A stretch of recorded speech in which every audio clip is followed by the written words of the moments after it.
لكم احنا شو اللي صار في التحقيقات معنا، احنا تحقيقاتنا احنا شخصيا. نعم. احنا تابعنا طبعا انه المي فضلت لمستوى 6-7 متر لحوالي الساعة 8. تمام. وبدأت تنحسر بعد ال8 لنزلت إلى 60 سنتي لما بدوا ينزلوا العالقين اللي هم قالوا أنقذنا 35. هم أخلوا 35. هم كانوا منقذين لحالهم. ما أنقذوا 35، هم أخلوهم.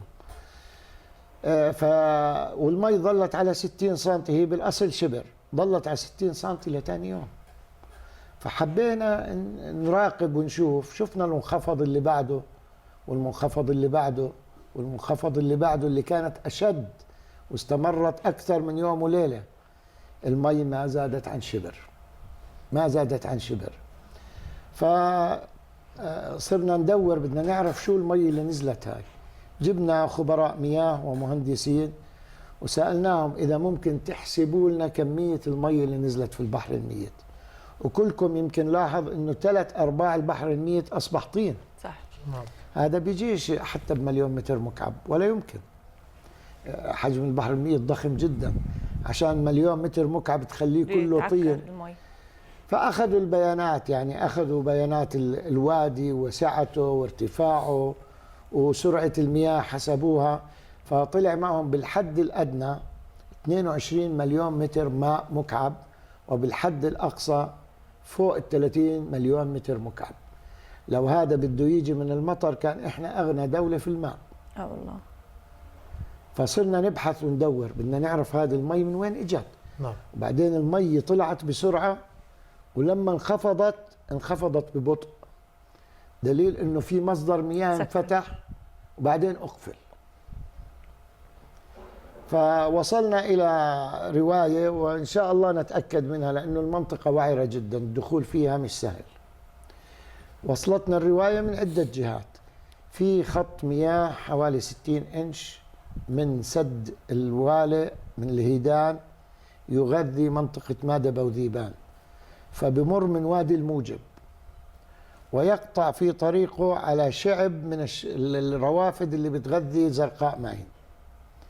والشعب هذا متسع شوي أكثر من 4 متر، فالماسورة بتمر في منطقة مش مسنودة.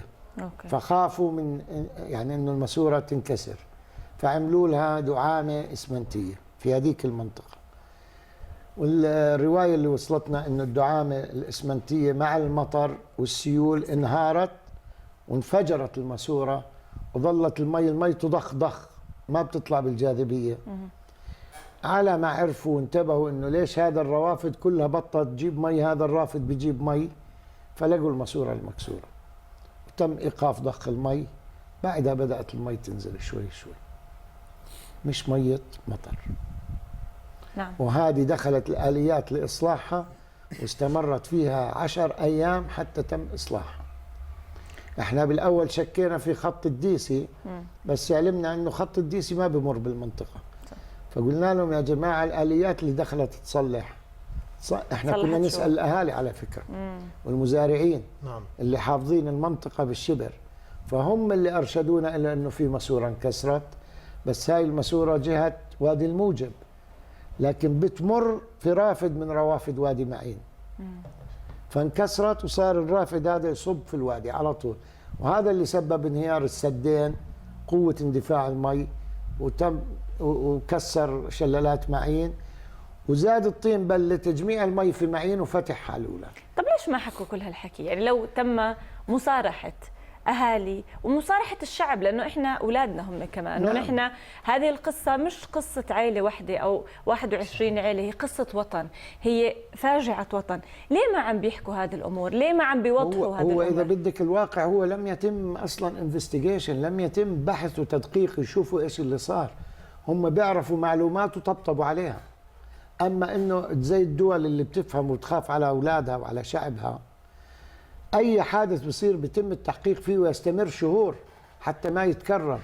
يعني المي هاي اللي احنا بنحكي عنها الآن، الطب الشرعي كلفت الجثث، كلفت وبده يسكر الملف في نفس الليلة، وهذا ما تسبب في تبديل بنتي مع بنت العزة.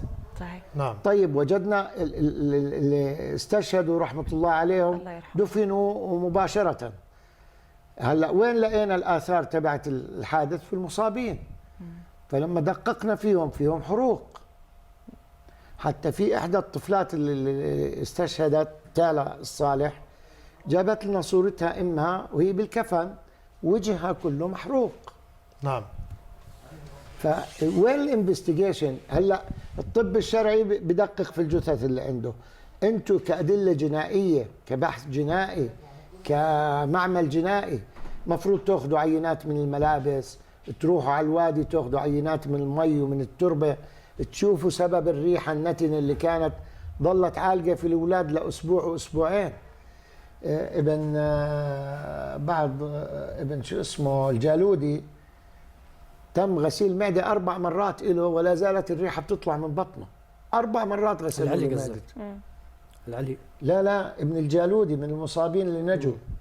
والعلي كمان نفس نعم. وابن العلي اللي ظل 22 يوم في المستشفى واستشهد، في الآخر طلعوا منه حجار وطين من رئتينه. ما تم يعني ما كان في إدارة أزمة. قبل بيوم بكون رئيس الوزراء عند الدفاع المدني وبيقولوا احنا جاهزيتنا لاستقبال الموسم على أعلى جاهزية. أنا بقول جاهزية وأعلى جاهزية لما بكون أنا مدرب أفرادي على حوادث زي هاي دوريا. كل 3-4 شهور بعمل لهم تدريب حريق، تدريب غرق، تدريب انهيار، تدريب حتى لما يواجه ما يقعد يفكر شو. صحيح. وصلوا أول ناس وصلوا من الدفاع المدني قعدوا يتفرجوا شو نعمل. بال 2004 وبال 2012 صارت نفس الحادثة بزرقاء معين. غرق بس في برك داخلية، في برك داخل